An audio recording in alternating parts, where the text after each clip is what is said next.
ওম সর্বমঙ্গলা মাঙ্গল্যে শিবে সর্বার্থ সাধিকে শরণ্যে ত্রম্বকে গৌরী নারায়ণী নমস্তুতে। জয় মা কালী, জয় শিব শম্ভু। বন্ধুরা, আজ 13ই মাঘ, 27শে জানুয়ারি, সোমবার। তন্ত্রমতে আজকের দিনেই পড়েছে শ্রী শ্রী রটন্তী কালিকা পূজা। প্রত্যেক বছর মাঘ মাসের চতুর্দশী তিথিতে সম্পন্ন হয় এই কালী পূজা। এই দিন কৃষ্ণ এবং কালী এক হয়ে যায়। সেই কারণে এই দিনকে বলা হয় শ্রী শ্রী দেবীর রটন্তী যাত্রা। এই দিন শ্রী শ্রী মা ছিন্নমস্তা দেবীর আবির্ভাব যেমন ঘটে, ঠিক পাশাপাশি শ্রী শ্রী মা বগলা দেবীরও আবির্ভাব ঘটে।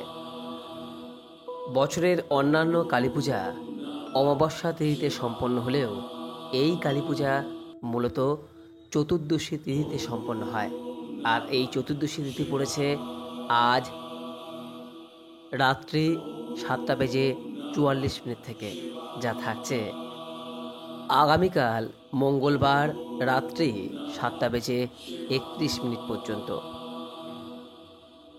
তাই তন্ত্রমতে আজ সোমবার দিন যেমন রটন্তী কালী পূজা সম্পন্ন করা যাবে, পাশাপাশি আগামীকাল চতুর্দশী তিথি থাকার জন্য আগামীকালও অর্থাৎ মঙ্গলবার দিনও নির্দিষ্ট সময়ে এই রটন্তী কালী পূজা সম্পন্ন করা যাবে। গোস্বামী মতে সন্ধ্যা 5:17 থেকে রাত্রি 6:53 মধ্যে এই রটন্তী কালিকা পূজা সম্পন্ন করা যাবে।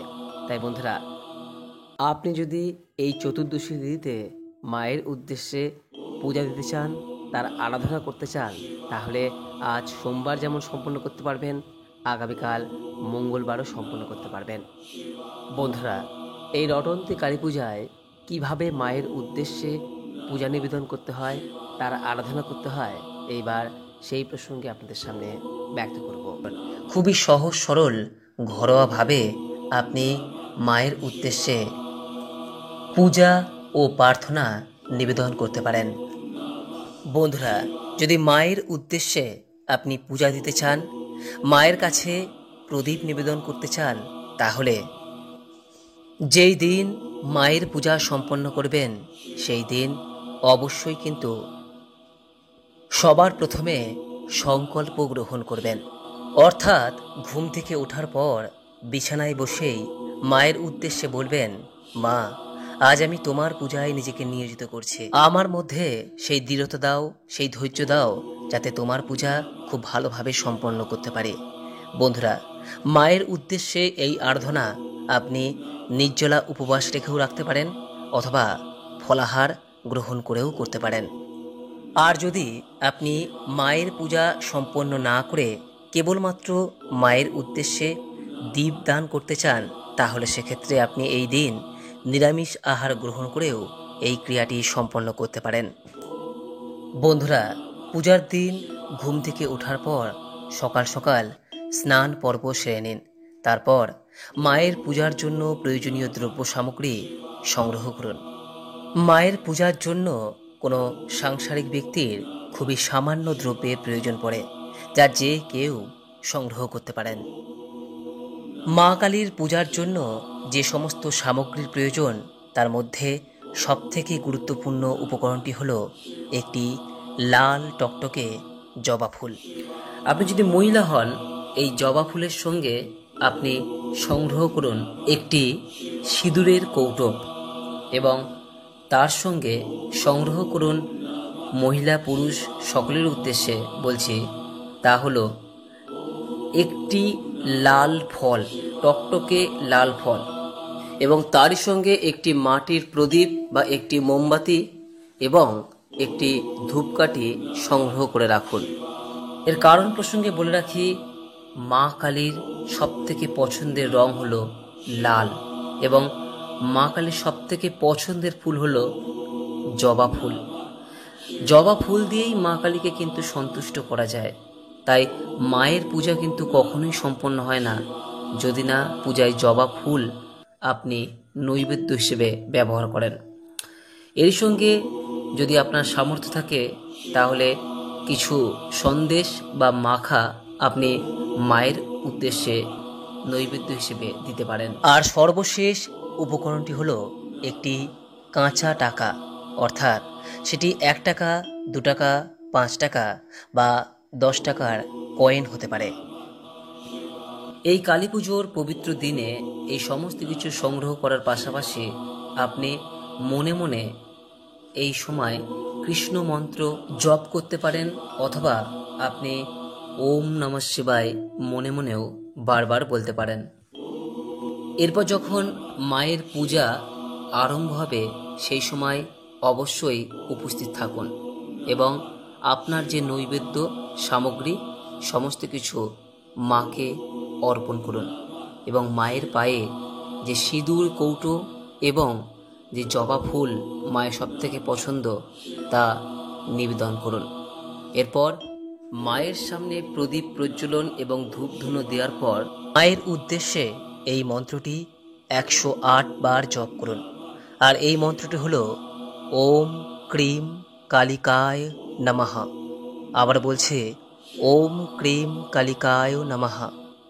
মন্ত্রটি ভক্তি ভরে অবশ্যই 108 বার মনে মনে জপ করবেন।